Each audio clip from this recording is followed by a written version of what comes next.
ప్రకటన గ్రంథం 2వ అధ్యాయము 13వ వచనం. సాతాను సింహాసనమైన స్థలములో నీవు కాపురమున్నావని నేను ఎరుగుదును, మరియు సాతాను కాపురమున్న ఆ స్థలములో నాయందు విశ్వాసి అయి ఉండి నన్ను గూర్చి సాక్షి అయిన అంతిపై అనువాడు మీ మధ్యన సంపబడిన దినములలో నీవు నా నామమును గట్టిగా చేపట్టి నా యందరి విశ్వాసమును విసర్జింపలేదని నేను ఎరుగుదును. అంటే ఆ స్థలములో నా యందు విశ్వాసి అయి ఉండి నన్ను గూర్చి సాక్షి అయిన అంతిప అనువాడు. యేసుప్రభువారు ఆ సంఘానికి మెప్పులిస్తూ అందులో మాట్లాడుతున్న మరొక మాట అంతిపై అనేవాడి గురించి మనం ఆలోచన చేద్దాం. అంతిపై అనే వ్యక్తి గురించి బైబిల్ లేఖనాల్లో మనకు కనబడదు. ఇక్కడ అంతిప అనే పదం ఇక్కడే కనపడుతుంది, ఈ లైన్లో ఆ పదం ఇక్కడే కనపడుతుంది. మిగతా 66 పుస్తకాల్లో అతని గురించినటువంటి సమాచారం మనకి ఇంత కూడా దొరకదు. లేఖనాల్లో మరి ఎక్కడ కూడా అతని గురించి, ఆ వ్యక్తి గురించి రాయబడలేదు, చెప్పబడలేదు కూడా. ఈ వ్యక్తి గురించి కొన్ని విషయాలు నేర్చుకుందాం. ఆ సంఘంలో ఏ స్థలంలో? సాతాను సింహాసనం అన్న స్థలంలో ఆయన కోసం, అంటే యేసుక్రీస్తు వారి కోసం, ఆయన విశ్వాసాన్ని కాపాడుకోవడానికి, ఆయన గురించి నిలబడి మాట్లాడడానికి ఆయన చనిపోయాడంట. అంతిపైనవాడు. గత సంఘంలో ఒక వ్యక్తి గురించి నేర్చుకున్నాం, పాలికార్పు గురించి. ఇతను అతలాంటి విశ్వాసం కలిగిన వాడే. ఇతని గురించి మనం ఒక లైన్లో పలికినటువంటి పదాన్ని బట్టి మనం ఏం తీయగలం అని అనిపించవచ్చు మనకి. కానీ పరిశుద్ధాత్మ దేవుడు మనకి ఇచ్చినటువంటి సహాయాన్ని బట్టి కొద్దిగా లోతుగా మనం ఆలోచించేద్దాం. ఏమని చెప్పబడ్డాడు ఇక్కడ? విశ్వాసే ఉండి నా యందు విశ్వాసే ఉండి నన్ను గూర్చి సాక్షి అయిన అంతిపై అనువాడు. ఇతని గురించి మాట్లాడు. ఈ సాక్షి ఇక్కడ ఎవరైతే సాక్షి అయి అన్నాడు కదా, ఈ సాక్షి అపోస్తుల వలె ప్రభు యొక్క పునరుద్ధానానికి సాక్షి కాదు. అపోస్తులు ఎవరికి సాక్షులు? యేసుక్రీస్తు వారికి. యేసుక్రీస్తు వారి పునరుద్ధానానికి సాక్షులు వాళ్ళు. అలాంటి సాక్షి కాదు ఈయన. అంతిపైన వాడి గురించి యేసుప్రభువు ఇచ్చిన స్టేట్మెంట్లో మనకు అర్థమయ్యేది ఏంటంటే, నా యందు విశ్వాసి అయ్యండి నన్ను గూర్చి సాక్షి అయినా, నన్ను గూర్చి, నా పునరుద్ధానాన్ని గూర్చి అని అనలేదు ఆయన, నన్ను గూర్చి సాక్షి అయినా.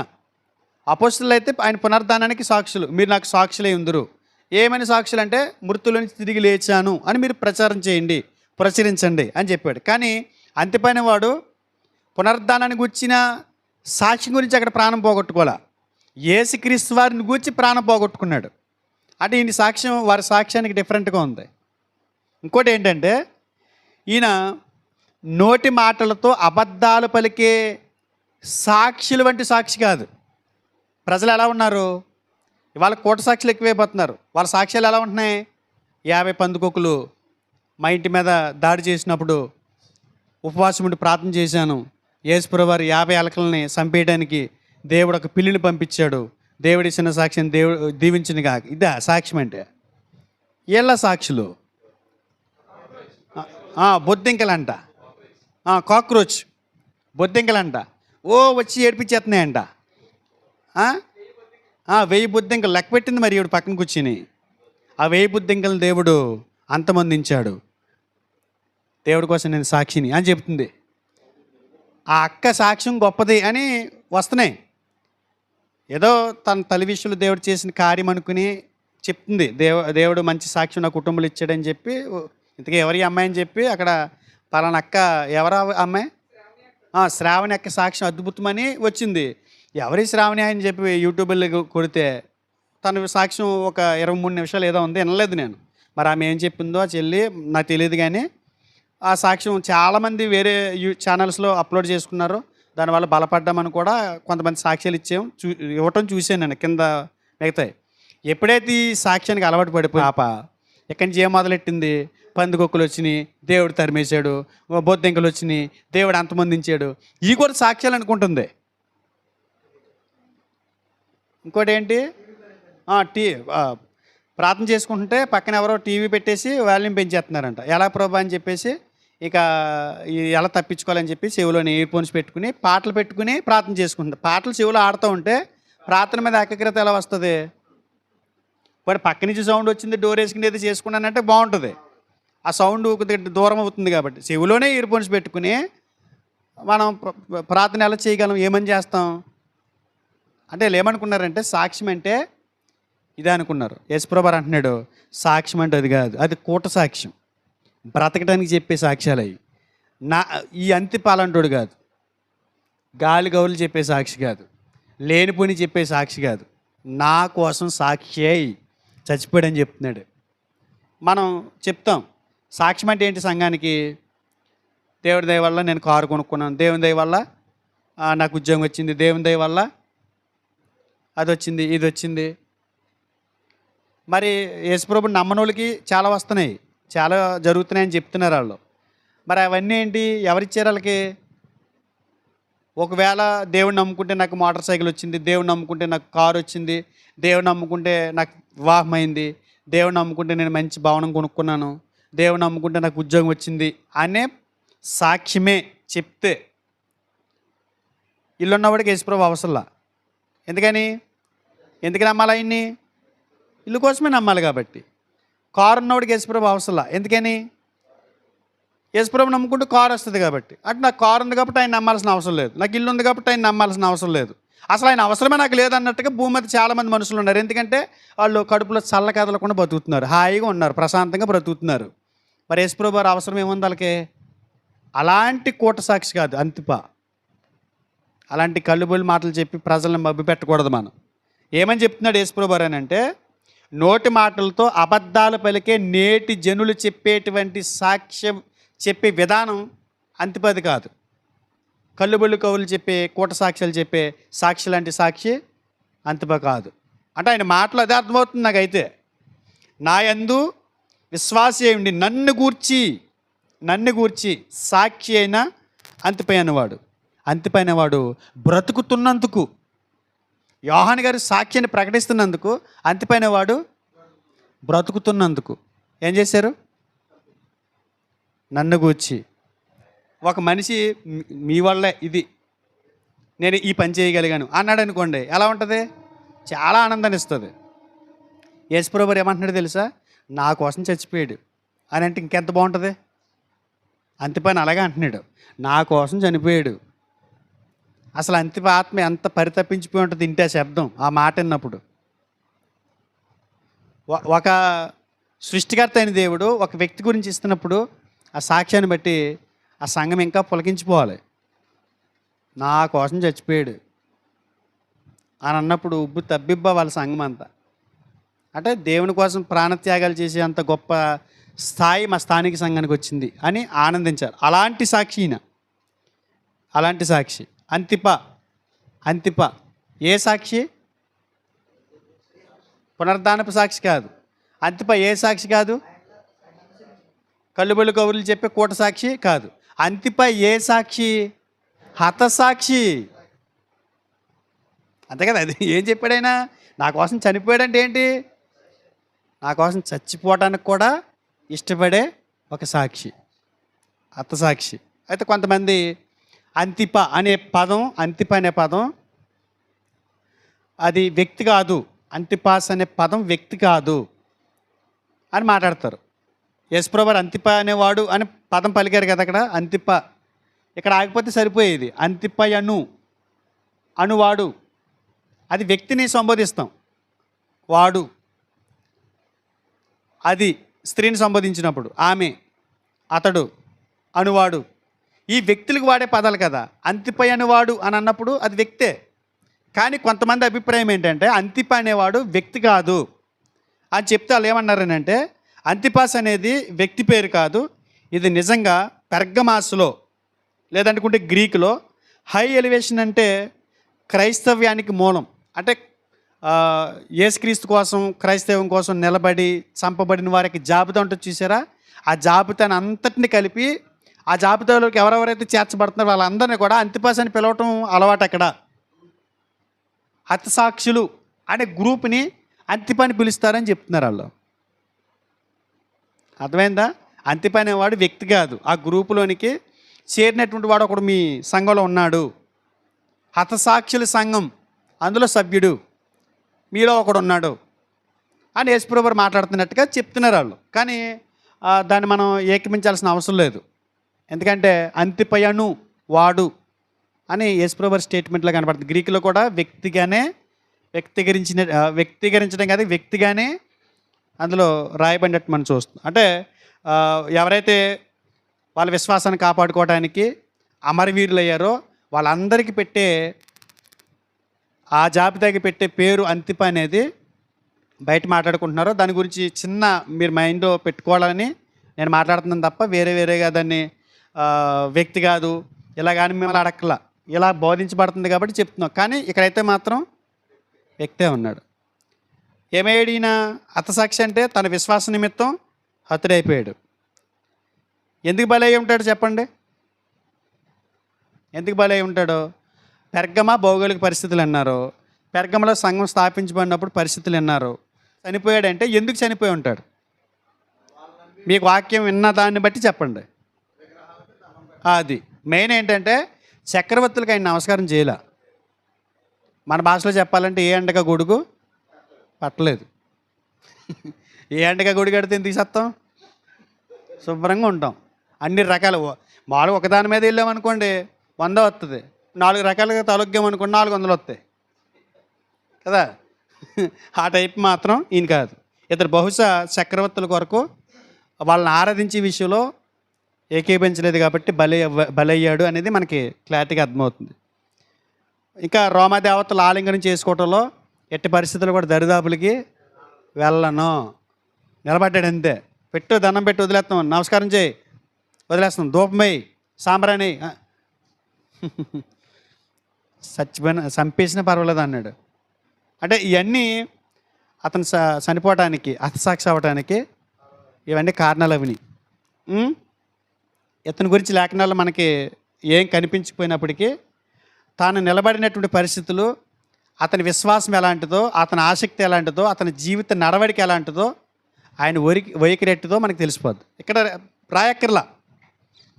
భౌగోళిక పరిస్థితులు అర్థమైనప్పుడు మనం ఏమనుకుంటాం అంటే ఇలా నడుచుంటాడు ఆయన ప్రవర్తన ఎలా ఉంటుంది, ఆయన విశ్వాస విషయంలో పోరాడేటప్పుడు ఇలా నిలబడి ఉంటాడు. మనకు అర్థమైపోతుంది ఆటోమేటిక్గా. పరిశుద్ధాత్మ దేవుడు మనకిచ్చే శబ్దం అయితే అదే. ఇలా నడిచాడు, అక్కడ రోమ చక్రవర్తికి దండం పెట్టమన్నారు, నేను పెట్టనన్నాడు, వాళ్ళు వచ్చి కొరడాలతో కొట్టారు, ఆయన బెదిరించి, ఇవన్నీ చెప్పాల్సిన అవసరం. మనకి అర్థమయ్యేది నెగిటివ్ కోణం. వేరే కోణం ఏంటి? కంటికి కనబడిన కోణం ఏంటి? ఆ శబ్దాలు మనకి ఏం అర్థమవుతుంది? మీకు కొన్ని విషయాలు ఎలా ఉంటాయంటే ఒక పదం పలికినప్పుడు మిగతా విషయాలు మనకు ఆటోమేటిక్గా అర్థమైపోద్ది. ఇక్కడ అంతిపైన వ్యక్తి గురించి పరిశుద్ధాత్మ దేవుడు రాయించినప్పుడు మనకు అర్థమయ్యేది ఏంటంటే అతను ఎలాంటి విశ్వాసం కలిగి ఉన్నాడో, ఎలాంటి ఆసక్తి కలిగి ఉన్నాడో, ఆయన నడవడిక ఏంటో, ఆయన పద్ధతులు ఏంటో మనకి టోటల్గా అర్థమైపోతుంది. రాయించాల్సిన అవసరం లేదు. ఈయన మరణాన్ని ఎదుర్కొన్నప్పుడు షడ్రకు మేషకు అబేద్నెగోల వలె. షడ్రకు మేషకు అబేద్నెగోలను ఎందుకు తీసుకొచ్చాం? దేవుని కొరకు ప్రాణాన్ని సహితం లెక్క చేయకుండా అగ్నిగుండంలో కాలిపోవటానికి కూడా ఇష్టపడి వెళ్ళినటువంటి యువకులు చాలామంది ఉన్నారండి చనిపోయేటోళ్ళు. నేను వాళ్ళ గురించి మాట్లాడట్లా, యువకులు. మన యువకులు సాధారణమైన ఆలోచన ఏంటి? బోలంత భవిష్యత్తు ఉందో, అప్పుడు వెళ్ళిపోతావా, సేవ అంటే అనుభవించవా? ఒక నడిప్రాయం వచ్చిన తర్వాత శుభ్రంగా అన్నీ అనుభవించి వెళ్ళామనుకో బాగుంటుంది. నువ్వు ఈ వయసులో ఏంటరా బాబు అర్ధాంతరంగా ముగించేసుకుని ఆ కష్టాల బాధల్లోకి వెళ్ళిపోతాను అంటున్నావు. శుభ్రంగా ఎంజాయ్ చేయి, యవ్వనమంటే ఏంటి చూడు, అప్పుడు వెళ్ళి సేవలోకి అని సలహాలు ఇచ్చే బోడిగాళ్ళు బోలే మంది ఉంటారు. షడ్రకు మేషకు అబేద్నెగోలు వెళ్ళామనుకో చంపేస్తాడు. కొంతకాలం మనకిచ్చిన జ్ఞానాన్ని ఉపయోగించుకుందాం, దేవుని కోసం నిలబడదాం, దొంగసాటికి అలాగా దేవుళ్ళకి ప్రజలు నడిపిందాం. ఇప్పుడు అర్ధాంతరంగా అక్కడికి వెళ్ళిపోయి చచ్చిపోవాల్సిన అవసరం ఏముంది అని అనుకోలేదు వాళ్ళు. అలాంటి యువకుడు అంటారా అంతిప? ఇక్కడ లేదే. నేనేమంటానంటే షడ్రకు మేషకు అబేద్నెగోల వలె యువకుడో లేకపోతే దానియేలు వలె వృద్ధుడో మనకు సమాచారం లేదు. అంతిప అనేవాడు అని చెప్పారు అంతే యేసుప్రభు స్టేట్మెంట్లో. ఆయన యువకుడో వృద్ధుడో మనకు తెలియకపోయినా సాతాను సింహాసనం ఉన్న అక్కడ తన విశ్వాస విషయంలో, భక్తి విషయంలో రాజీ పడని వ్యక్తిగా మనకు పరిచయం అవుతున్నాడు. యువకుడా వృద్ధుడా నడిప్రాయం కలిగిన వాడా పక్కన పెట్టేసేయండి. క్యారెక్టర్ పరంగా తన విశ్వాసాన్ని కాపాడుకోవడానికి, తన నమ్మిన దేవుణ్ణి గణపరచడానికి రాజీ పడలేదు అనే ఒక సమాచారాన్ని పరిశుద్ధాత్ముడు మనకి ఇస్తున్నాడు ఆయన గురించి. అంటే వృద్ధుడే చనిపోవాలి, దేవుని కోసం. నడిప్రాయంగాళ్ళు చనిపోతే పెద్ద లెక్కలేదు, యవనస్తులు చనిపోతే గొప్పగా ఉంటుంది అని అనుకునే విధంగా దేవుడు ఇక్కడ మనకు రాయించలేదు. ఏ స్థాయిలో వాడైనా, ఏ కేటగిరీకి చెందినడైనా నా కోసం నిలబడే వాళ్ళు కావాలి అని రాయిస్తున్నాడు దేవుడు. యేసుక్రీస్తు వారు లేఖలు అదే చెప్తున్నారు. ఇంతకు మించి అంతిపని గురించి మనకు ఎరగవలసింది ఏముంటుంది?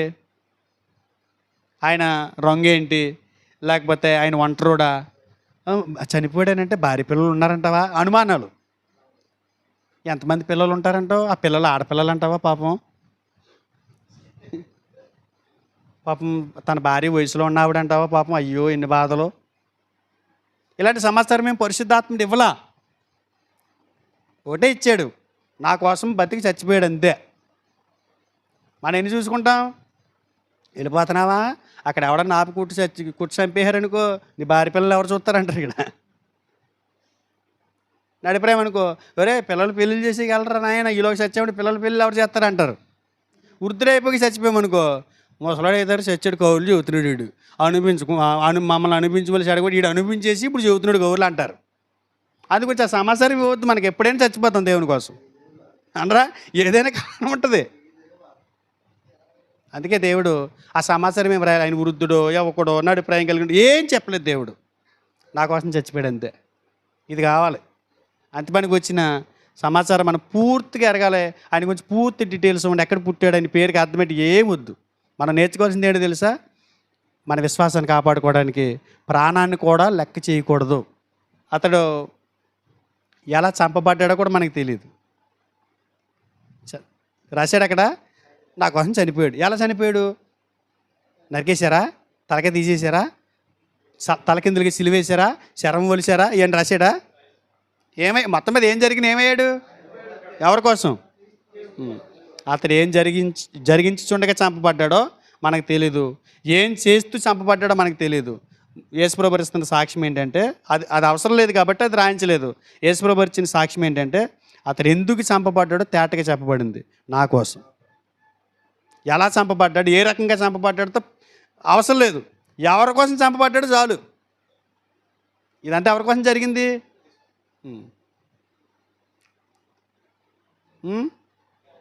అయితే అంతిపని గురించి ఒక చరిత్ర ఒకటి ఉంది. అంటే హిస్టరీలో ఒక పరంపర ఉంది. అది ఏంటంటే, ఇత్తడి ఎద్దులు ఉంచేసి కాల్చి చంపేశారంట. ఇత్తడి ఎలా అంటే, ఎద్దు బొమ్మ ఉంటుంది, ఎద్దుల గ్రూపులు పెట్టాను చూడండి.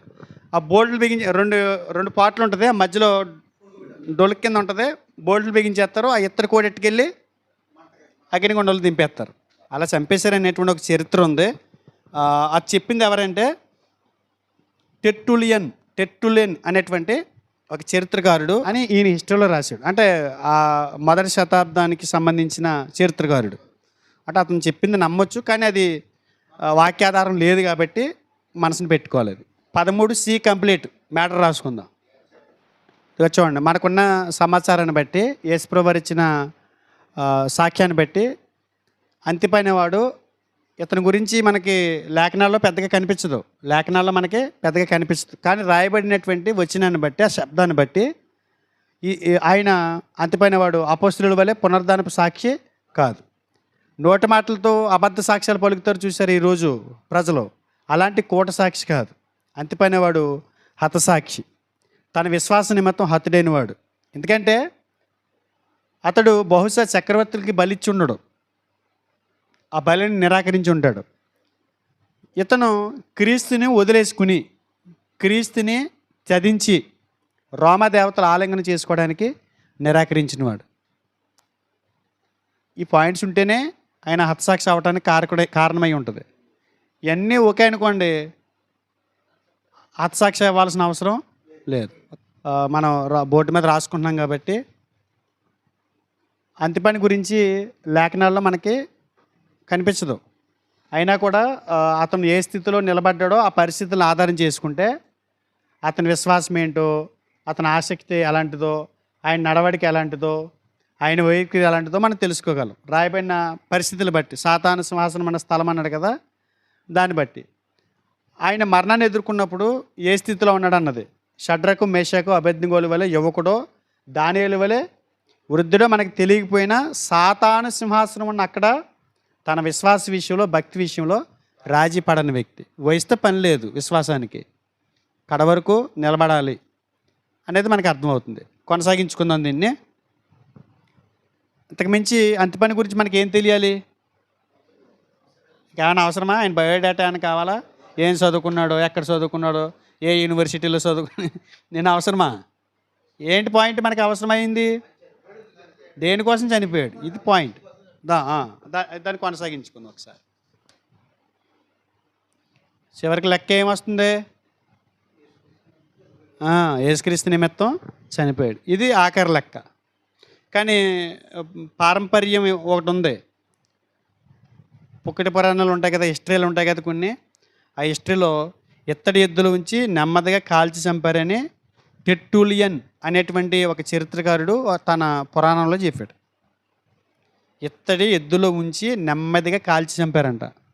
ఒకసారి చంపలా. ఉదాహరణను పెట్టుకుని టెర్టులియన్ చెప్పిన హిస్టరీ గురించి రాసుకోండి. ఓకేనా? ప్రకటన 2:13 కంప్లీట్. డి, సాతాను సింహాసనమైన స్థలంలో నీవు కాపురమన్నావని నేను ఎరుగుదును. అది కంప్లీట్ అయింది కదా. మరియు సాతాను కాపురమన్న ఆ స్థలంలో నా యందు విశ్వాసే ఉండి నన్ను గూర్చి సాక్షి అయిన అంతిపై అనువాడు. ఇది కూడా అయిందిగా. ఇప్పుడు ఏంటి మరి? అంతిపై అనువాడు మీ మధ్యను సంపబడిన దినములలో. ఇది డి. అంతిపై అనువాడు మీ మధ్యన చంపబడిన దినములలో. బైబిల్ ఎంత గొప్ప గ్రంథం అంటే ప్రతి పాయింట్ చాలా చక్కగా పిల్లలకి తల్లి ప్రేమతో ముద్దలు తినిపిస్తుంది, అలా పెడుతున్నట్టు ఉంటుంది. మీరు గమనించేది లేదు.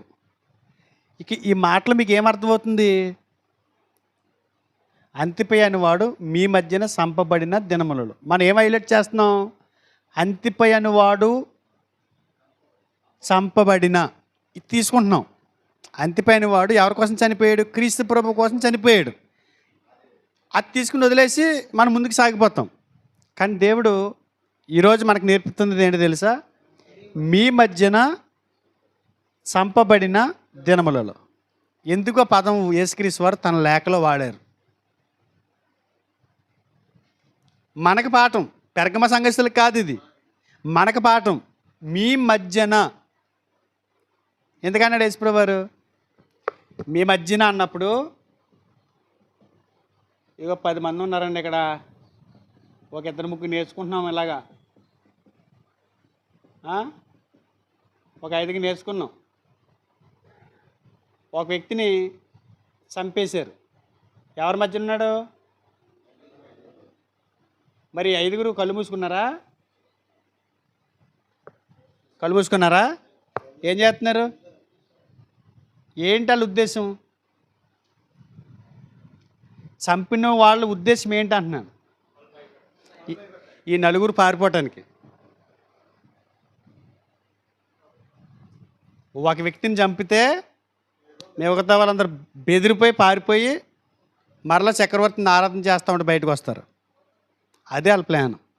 వాళ్ళ ఉద్దేశం ఏంటంటే అక్కడున్న సంఘాన్ని బెదిరించడం వాళ్ళ ఉద్దేశం. మీ మధ్యన మీరు కళ్ళతో చూశారు చంపటం.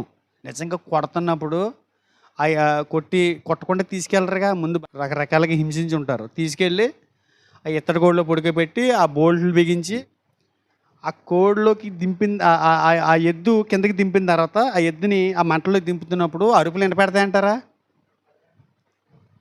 వినపడతాయా? అన్నప్పుడు పరిస్థితి ఏంటి చెప్పండి?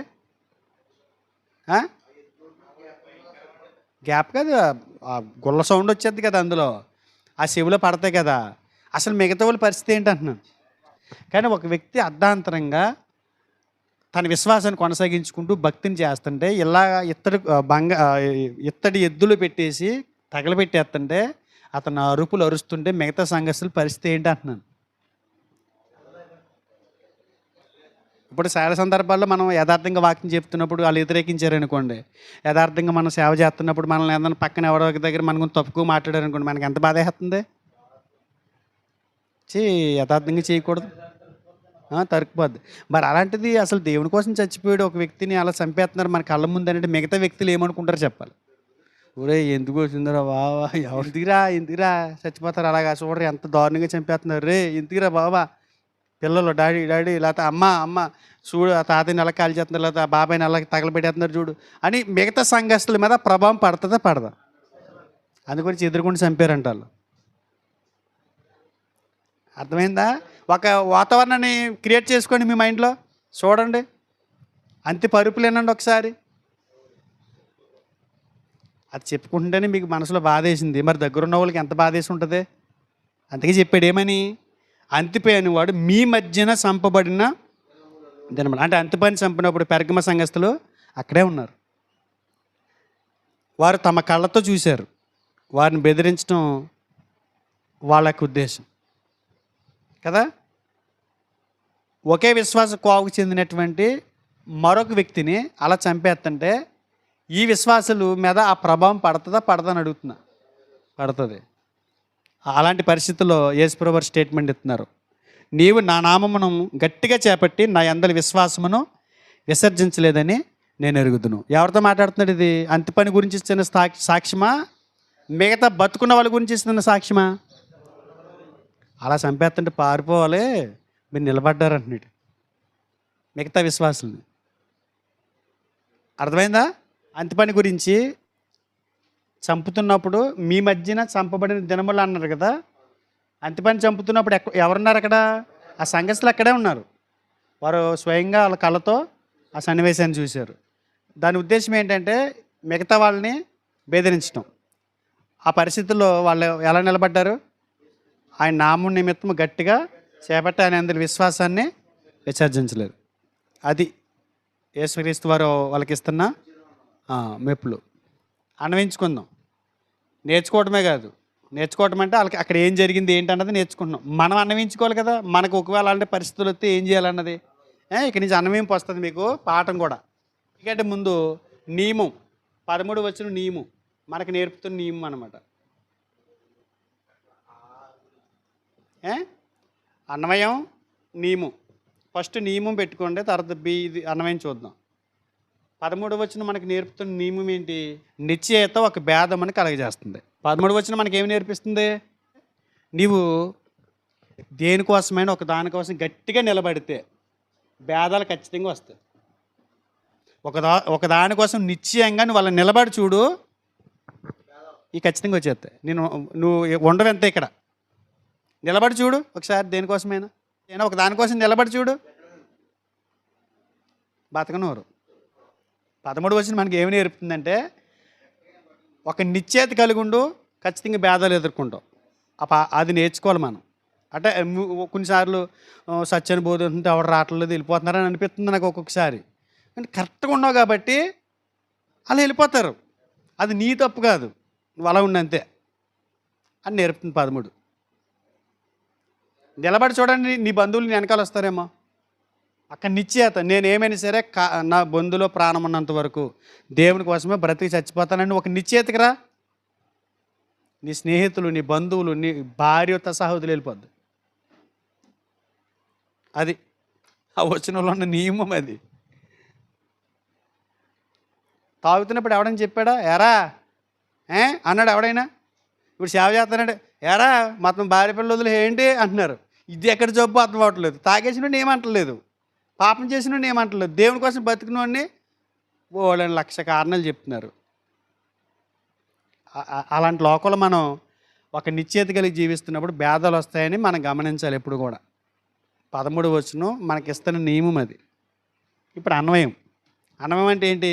ఒకవేళ ఎలాంటి నిశ్చయిత కలిగి నువ్వు నిలబడితే భేదం వస్తుంది అన్నప్పుడు ఇదే స్థితిలో నువ్వు ఉంటే, నీ సంఘమే ఉంటే, పెర్గమ సంఘం స్థితిలో నీ సంఘమే ఉంటే, నువ్వు నడిపిస్తున్న స్థానిక సంఘమే ఉంటే నువ్వు ఏ పాఠం నేర్చుకుంటావు అన్నది. అది అన్వయం. అన్వయం ఏంటంటే 13 వచనం మనకు నేర్పుతున్న విషయం ఏంటంటే క్రైస్తవం పట్ల ప్రజలు ఎక్కువ సానుభూతి చూపే ప్రాంతాలు ఉంటాయి. అలాంటి నగరాల్లోనికి క్రీస్తు కొరకు జీవించడం చాలా సులభం కాబట్టి చాలామంది ఏమనుకుంటారు, మనం ఇప్పుడు వరకు ఎన్ని సంఘాల గురించి నేర్చుకున్నాం పత్రికలు? ఎఫెసీ, స్ముర్న, పెర్గమ. పెర్గమే చూద్దాం. పెర్గమలో కొంతమంది సభ్యులు ఏమనుకుని ఉండొచ్చు? ఒకవేళ మన మన మన తీరుని బట్టి ఎఫెసీకి వెళ్ళిపోతారు నాయన. ఎందుకని? ఎఫెసీలో చంపబడిన పరిస్థితులు ఏమి లేవు. చంపేసినట్టు, విగ్రహారాధన చేయండి అని పూర్తి చేసినట్టు ఏం కనపడదు. కాబట్టి ఈ సంఘంలో సభ్యులు ఏమనుకుని ఉండొచ్చు? అంటే ఏం కోరుకుంటాడు మనిషి? క్రైస్తవం పట్ల సానుభూతి ఎక్కడుందో, క్రైస్తవం అంటే ప్రజలు ఎక్కువగా ఇష్టపడే ప్లేసులు ఎక్కడున్నాయో వెళ్ళిపోదాం. ఎక్కువ అదే కోరుకుంటాం మనం. రెండే ఏంటంటే, అక్కడ సాక్ష్యం ఇవ్వటం సులభం, ఎవడు అడ్డురాడు, అవసరమైతే సహాయం కూడా చేస్తారు. క్రైస్తవ జీవితం అనేది తప్పించుకోవడం కాదు, కష్టం వచ్చినా అక్కడే ఉండి విజయం సాధించడం. 13 వచనం అది మనకు నేర్పుతుంది. కొంతమంది వాపోతున్నారు, అయ్యి బాబు ఈ ప్లేస్ అసలు మంచిది కదని, నేను సేవ చేసేదా చాలా ఇబ్బందులు పెట్టేస్తున్నారని, చాలా బాధ పెట్టేస్తున్నారని. అస్సలు ఎంత బాధ పెట్టేస్తున్నారంటే, ఎక్కడన్నా మంచి ప్లేస్ ఉంటే చూడని. నువ్వెందుకు అక్కడ? వాళ్ళు మామూలుగానే మారే రకాలు అక్కడ. టెలివిజన్ ద్వారానో సెల్ ఫోన్ల ద్వారానో చూసాయిగా నమ్మేసి మనుషులు. అక్కడ నీ పనేం లేదు, నమ్మని కాడ నిలబడి విజయం సాధించు అని నేర్పుతుంది ఆ 13 వచనం. మనలో కొంతమంది సేవలో ఇలాంటి కష్టాలు వచ్చినప్పుడు ఈ ప్రాంతం వదిలి వెళ్ళిపోయి ఇంకో ప్రాంతానికి పోదాం అనుకుంటారు. కానీ 13 వచనం ఎక్కడ కష్టం ఉంది అక్కడ నిలబడి చూపించా నువ్వేంటో అని అంటుంది కదా. నిజం చెప్పండి, మనలో చాలామందికి ఏమనిపిస్తుంది? జనాలు గట్టిగా వచ్చేసి కాడ చాలా బాగుంటుంది అనిపిస్తుంది. సాఫీగా నడిచేంత కడుపులో సల్లకాతలతో మనం వచ్చేసరికి అన్నీ సర్దేసి పెట్టేస్తారు. వచ్చేసి ఎలా ఉంటుంది అసలు? గడిగడి గండం కింద గుండెలు గుప్పిట్లో పెట్టుకుని గుండెకే అక్కడ నిలబడి సాధించు అని నేర్పుతుంది అనమాట. పారిపోయారా? గొప్ప నమ్మకంతో క్రైస్తవులు ఇష్టపూర్వకంగా నిలబడతారు. నమ్మకం ఉన్నవాడికి ఇష్టపూర్వకంగా నిలబడే ఒక మంచి ఆలోచన ఉంటుంది. ఆఖరికి ఏంటంటే, వాళ్ళు ఏ శత్రువునైనా ఎదుర్కొంటారో, కొందరు తమ ప్రభు కోసం మరణం వరకు వెళ్తారు. ఇది ఆ వచనం మనకు నేర్పుతుంది. వారు ఏ శత్రువునైనా ఎదుర్కొంటారు, కొందరైతే తమ ప్రభు కోసం మరణం వరకు వెళ్తారు. ఎలాంటి ఎదుర్కొంటారు? ఇంకా సమస్య లేదు. ఇక టెక్నికల్గా ఎదుర్కోవచ్చు, బలంతో ఎదుర్కోవచ్చు, ఆర్థికంగా ఎదుర్కోవచ్చు, ప్రార్థనాపూర్వకంగా ఎదుర్కోవచ్చు, వాక్యాన్ని బట్టి ఎదుర్కోవచ్చు. అవసరమైతే శృతి మించిపోతే పోదాం అణిగిన వాళ్ళు ఉన్నారండి, లేరనుకున్నారు ఈ కాలంలో కూడా.